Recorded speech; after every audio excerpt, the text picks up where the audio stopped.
Former President Donald Trump's legal issues may have just gotten worse.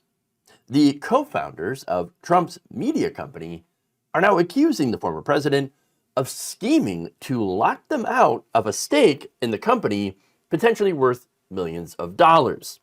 See, the Trump Media and Technology Group, which owns Truth Central, has been attempting to merge with a special acquisition company that's an SPAC called Digital World Acquisition and to go public. SPACs are essentially blank check companies, and if the merger is successful, the company could be valued at more than $3 billion. Yes, billion.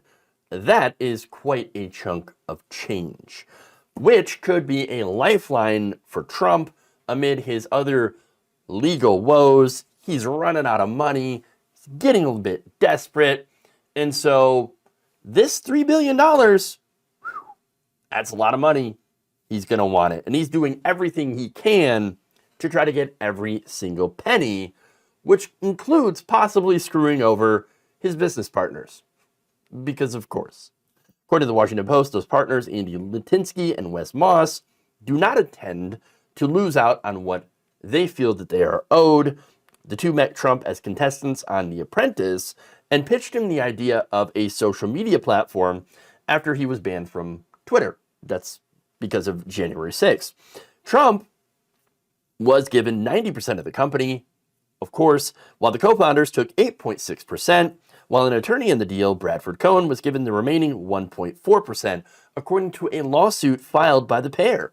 So Trump gets a vast majority of it, of course, meaning he would get the vast majority of the money from the merger. Now, you would think that that would be enough, but apparently, no. So the co-founders received the shares through a company called United Atlantic Ventures, UAV, who in their motion said that they launched the Trump media business, hired employees, and raised funding while receiving no fee or payment for its work. Although Litinsky and Moss left Trump Media that year amid a dispute with its current leadership, UAV had retained the shares, according to a Securities and Exchange Commission filing this month from Digital World.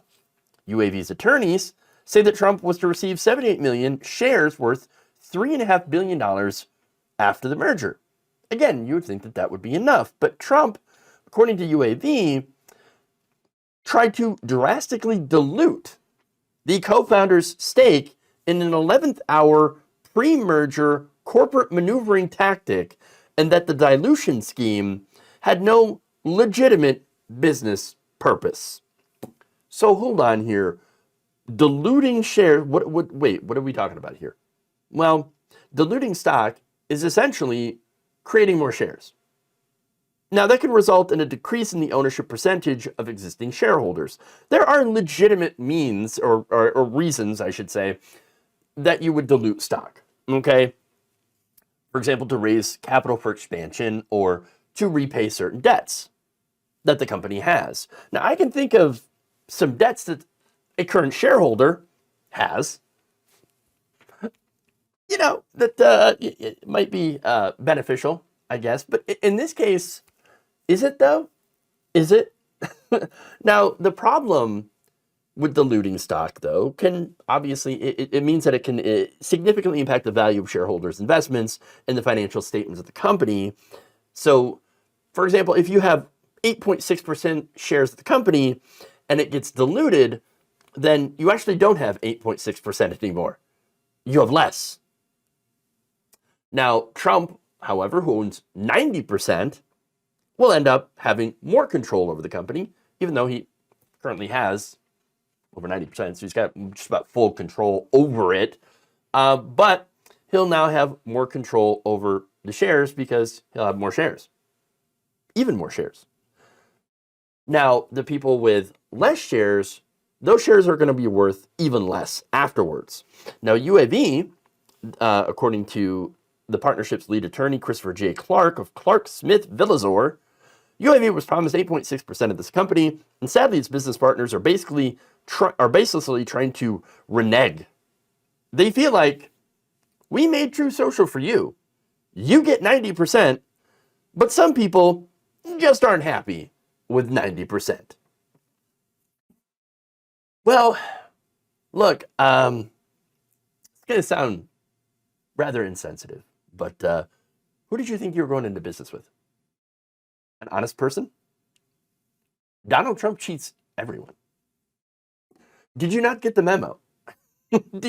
Like, it's not like this hasn't been widely known that Donald Trump will cheat anyone. I mean, I'm tempted to say sorry, but you guys kind of get what you deserve doing business with Donald Trump. Even though, yes, you're getting screwed, you're getting cheated over. That doesn't mean I'm going to feel bad for you. I'm not. I hope you win and get your money and what you're owed. But I don't feel bad for you. Because at the end of the day, do business with a con man, a well-known con man, and you should expect to get conned.